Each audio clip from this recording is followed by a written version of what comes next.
What is up, guys? I am back with another video on the KTM 200. If you missed the last episode, I rode this bike for the first time since the rebuild, and overall it did great, but it needs some changes, upgrades, and additions before I take it back out on the trails. Also, quick reminder, my first ever merch drop is live and the KLX 110 build is underway. You can get yourself some merch or get yourself some entries to win that bike. But this video is all about the KTM 200. I have 3 months until I'll be on the side of a mountain at Silver King's Hard Enduro on this thing, so I've got a lot to learn and a lot to do. Some of the most helpful comments I got in the last video on this thing were that the clutch is slipping, and I don't know how I didn't realize it. I've never actually experienced clutch slip before, but now it makes perfect sense. On the steep hills, I was revving this thing to the moon. The wheel wasn't breaking traction, but I wasn't really moving either. So that is the first thing I'm gonna tackle in this video, but there are a couple more things after that, so let's jump into it. So there are really two possible reasons why I was experiencing clutch slip.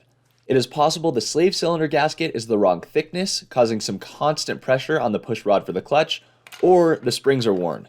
The clutch pack should be out of the question since this is a brand new clutch pack, and the basket and hub looked perfect. So I went on the hunt for heavy duty springs, and not a lot of companies offer them for this model, but Tusk came through. These springs claim 10% stiffer than stock, and you can see the Tusk spring is ever so slightly longer, which makes sense as it requires more force to clamp down, thus more force to push the spring back out when actuating that clutch lever. Note, Tusk is a Rocky Mountain brand, and this is a great opportunity to let you guys know that I am now part of the Rocky Mountain ATVMC affiliate program, which is huge. You guys can use my link in the description to make your purchases at no additional cost to you, and I earn a commission. Rocky Mountain has been my go-to for dirt bike parts and tools for many years now, and they truly are the best in the business. So if you would like to support the channel and you're buying parts anytime soon, please consider using and even bookmarking that link. Now, when I pulled the clutch cover off to replace those springs, it became even more obvious that the clutch was slipping because that oil was stinky. Even though it only had one ride on it, at this point I decided I'd definitely be doing an oil change as well. Swapping clutch springs is a quick, easy task, and I torqued those clutch spring bolts down to 6 Newton meters and replaced the cover. At this point, I thanked myself for having those skid plate tabs welded on, as the plate comes off for an oil change, but it's no longer a hassle. Another big thanks to John at SXSlideplate for figuring out a custom skid plate solution with me for this bike. I wanted to ensure that the slave cylinder was adjusted appropriately as well, so I removed it and measured the Y distance referenced by the manual. It's tricky to get a caliper in there, so what I did was take a 1mm feeler gauge and lay it across the motor to then take that measurement and subtract 1mm from the result. Per the manual, my gasket thickness should be 0.75mm and the one in there was 0.5mm. So I swapped that out, and hopefully this clutch will no longer slip. If it does, I'm not quite sure what the next step is. The lever pull, although still ridiculously easy with this new Magura, seemed to be a bit more difficult than before, which is a good sign, showing that those heavier springs should be doing their job. Next, while I drained the oil, it was on to a few more fixes and changes. One thing I noticed on the first ride is that the steering is limited with these new triple clamps and the steering stop bolts. Removing the stop bolts with the tank on was a little annoying, and the tank needed to come off anyway for the next task, so I removed the tank first, and then I went ahead and removed the stop bolts altogether, which left the triple clamp pinch bolts contacting the radiator louvers. I fixed this by just slicing a little bit out of the louvers. The result was improved steering, and it actually stops by the forks hitting the radiator brace on the right and the triple clamp hitting the fuel tank on the left. I will need to keep an eye on this as I don't want to damage the tank as a result of this, but I think the radiator brace being a stop should be okay. Moving right along, in the last episode I mentioned that I still need a charging system for the anti-gravity battery that is powering the radiator fan. I emailed Morgan at Highland Cycles for some advice, and he ended up actually sending me the regulator rectifier I needed and letting me know what needed to be done. He also sent over a hat and some stickers, so big thanks to Morgan for his help in this project and sending me this rectifier. Seriously, for someone you've never met to openly offer their time is hugely appreciated, so go check out Morgan's YouTube channel as well, which I'll link below. I did some wire splicing to switch over to the appropriate connectors I needed and add wire length to reach the battery. Poor practice, but I used white instead of red for the positive because that is what I had in my toolbox. You can probably tell from this video that I am no electrician, so feel free to roast or critique my methods in the comments. Once I had the wires ready to go, all I had to do was follow Morgan's instructions. Alright, so here it is, and it grounds through the chassis. Okay. So So you need to bolt this to the frame. Okay, so usually on those older KTMs, there's like up underneath the tank, there's like a bunch of stuff that's bolted to it. So you're gonna bolt this to the frame, and then your yellow wire should hook to this yellow wire, and then red wire is going to be to the positive side of the battery, black wire should be to the negative side of the battery, and you should be good. Beautiful. Yeah, super simple. Like I said, I'm just going to spin it up to you. Fire it up, and to test it, all you got to do is just put meters on the positive terminals of the battery, and hopefully it goes over 12 and a half. It should, your meter in voltage DC should ramp up. It ought to go to, 13 and a half, 14, I don't know. Okay. Whatever. It should go over 13. Rev it, by the way, rev it, make sure it doesn't spike, and go 18, because that'll cook a battery, and that's not good. When I've got the bike on and I'm revving it up, I'm not getting any spikes, but I just ran the fan for 5 minutes and ran the voltage down to 12.7. And then I rode the bike around the neighborhood for 5 minutes and it was 12.76. I feel like to be safe you need more, which probably means it's a float the ground by the trail tech thing, unfortunately. So this is kind of more of a just wanting to do it right sort of thing rather than have a total loss system. That said, I'm not hugely concerned if it's not perfect, gotcha. Yeah. I mean, the fan should be able to run for 4 hours even if the battery's not charging at all. Go ride, and then check back in with me and let me know. If you go ride and it goes back up to 12.9 or something like that, you'll be good, Yeah. You should be fine. Okay. But sweet, appreciate your help. Thanks a lot for your time. Yeah, you bet. Later. All right, see ya. So Morgan was super helpful, but unfortunately that regulator rectifier was not working as we had hoped, although I did want to ride the bike first to see if it does have a slow charge at all before taking any further action. Now I had a couple more things to take care of before getting back on dirt, one being the shroud mounting. The kickstand rubbers were a good idea, but I had one break, so I decided I'd actually create a proper mounting point. I marked where the shrouds wanted to align and removed the radiators and braces in order to add some threaded rivets. The fan side was tricky as I didn't want to remove everything to get it done, and managed to do it by sliding the radiator out just a little and drilling and riveting it right on the bike. I reinstalled the tank, and now we've got a pretty solid solution and properly mounted radiator shrouds. That worn out bib I installed in a previous video was too worn out. It was so small that the bead kept falling into the rim and the whole rear end felt washy.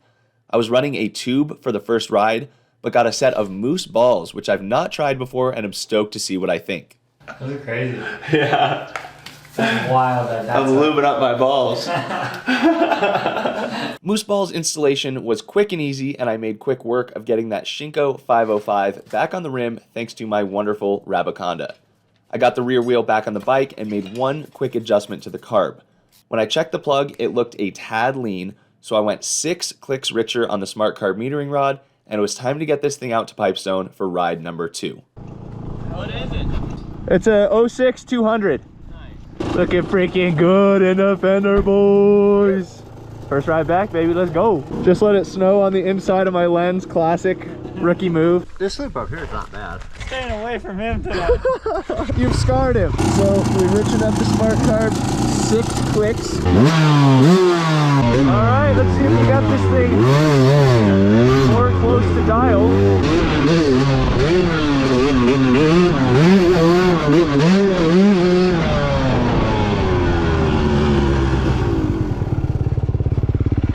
Monty took a wrong turn. You just really don't want to ride with me, do you, Monty? I love you, but no.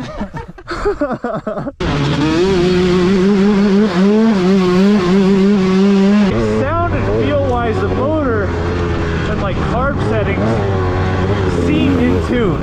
I feel like every gear signs off really early, but maybe I need to try that other metering rod or richen this thing up a little more. Maybe we'll check the plug when I get home, or even try a couple more clicks.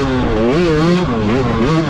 mean, it feels good, don't get me wrong, but now I'm being critical. I'm trying to really figure out how to dial this thing in. Maybe I should just try and ride it at low RPMs. This is 4th right now.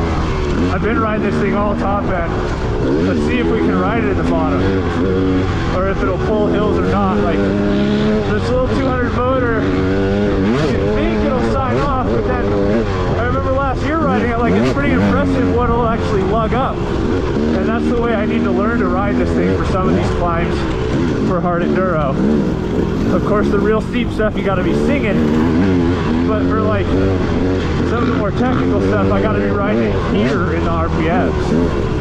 So we'll keep working on it. It's ride number 2. I need to ride this thing so much before Silver King. God, this front end is just incredible. Gosh, I also need to remind myself to abuse the clutch on this thing. It's funny, on my 4-stroke, I'm trying to learn to use the clutch less, and on this thing, like, a little clutch goes a long way. But that's like me racing the GNCC. Go ahead. There we go. See, like, I didn't have any of that last week. Like, this thing was just staying in RPMs there, like, the motor couldn't pull it in the top end. I don't think the clutch is slipping, because it, like, you know, you could hear it was like pulling in the bottom end there and held its power up that hill. Things feeling good, man. Not bad. It's not bad. No, it's not. Feel good? Shoulder's already exhausted, but not sore, just tired. Yeah. Got no muscle in it. Well, I think this thing's running right. Nice. It's feeling pretty good.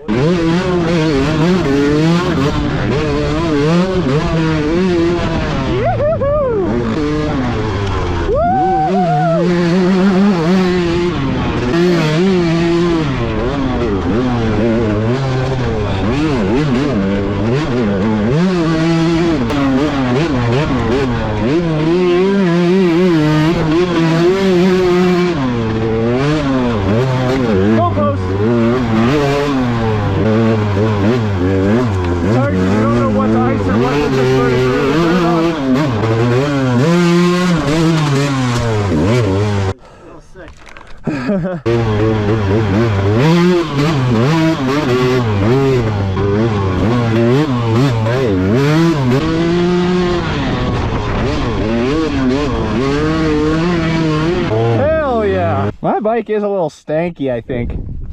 Yeah. Welcome to Montana.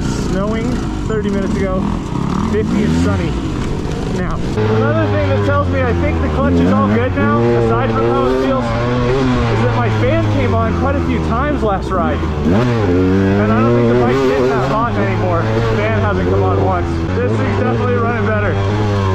I mean, whether it partially it may be related to richening it up a little bit, but it's really nice feeling it like actually lug up hills and have like a low end power instead of just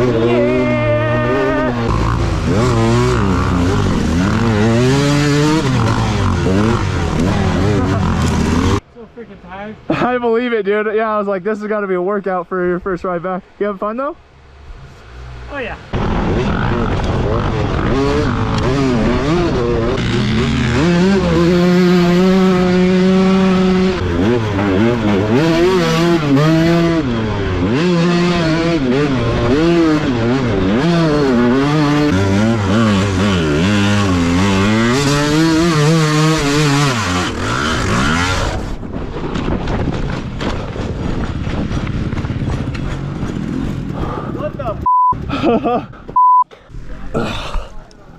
Damn. I think bike's good.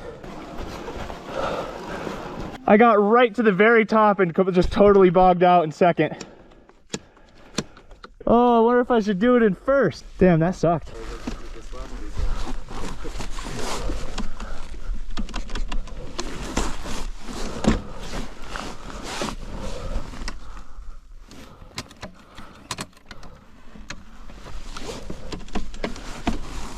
Maybe I didn't just bog out. She may have blown up right at the top. Makes me feel a little better about not getting to the top. Yeah, I think it might have blown up at the top of that. Oh! Yeah! I don't know how I'm gonna get this without letting her. I can come help you if you want. I'm not sure if I can climb up this. This does it justice to how gnarly this is. I don't think I can get up this. Maybe I can. Right there. Oh, there's drop. If that slips, it's going that way. I mean, it's already on the ground. We could drag it up 2-3 feet. Yeah, this will make it a little safer, I think. Oh yeah, thanks for helping, dude. Yeah, dude. Sweet. CJ, I thought my bike just bogged out. I was like literally right here. And I was like, are you kidding me? Whoa. What are you mixing your oil? 50. It was a little lean. I checked the plug earlier and I richened it up before this ride, but maybe not enough. We'll see what the plug looks like, but I don't know. You want to ride double again? What you think? I mean, if I did just push it out to wherever's reasonable, I could ride double and then just on our way out when we're leaving, bring my truck down here. I hope I don't hurt my head. You got it, dude. Be confident.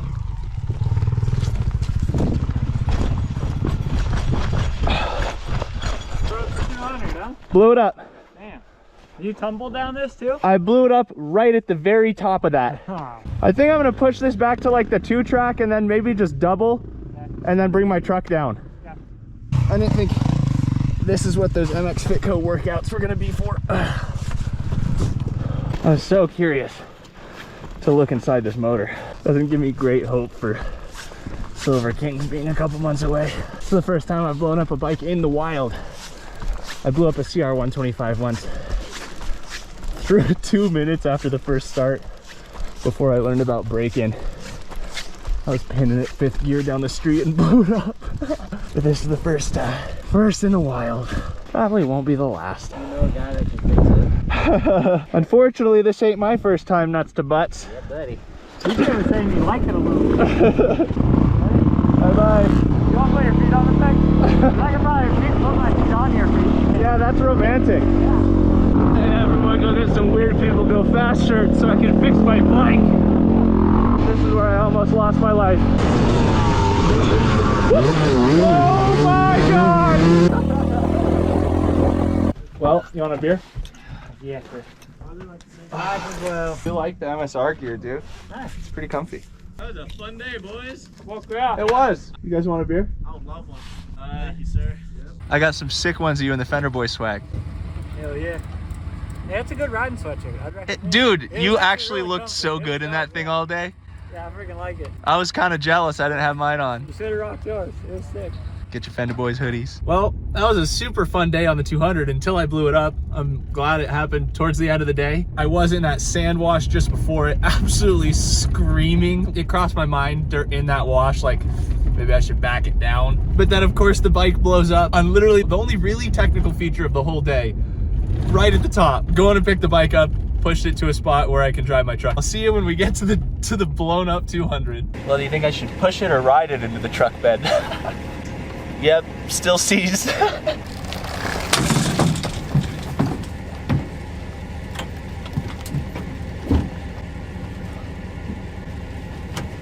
200 rescue successful. It's looking pretty likely that I'll be ordering some new parts from Rocky Mountain ATVMC pretty soon for this 200. And if you need parts from Rocky Mountain, don't forget to click that link in the description. Help me fix my poor 200.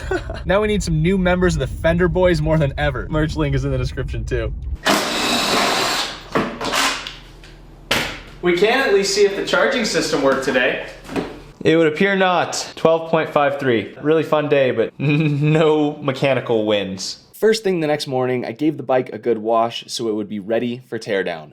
Of course, the first thing I wanted to do was check out the spark plug, which undoubtedly showed the bike was still running lean. I pulled the header as well to get a sneak peek inside the cylinder. Well, not at all the way I wanted this episode to go, but I suppose click that subscribe button to see what comes next. I'll be tearing into this motor in the next episode. We'll see how bad the damage is and what we need to fix. Hopefully, I'll have this girl back up and running in not too long. We'll richen it up and we'll be good to go. You live and you learn, man. You live and you learn.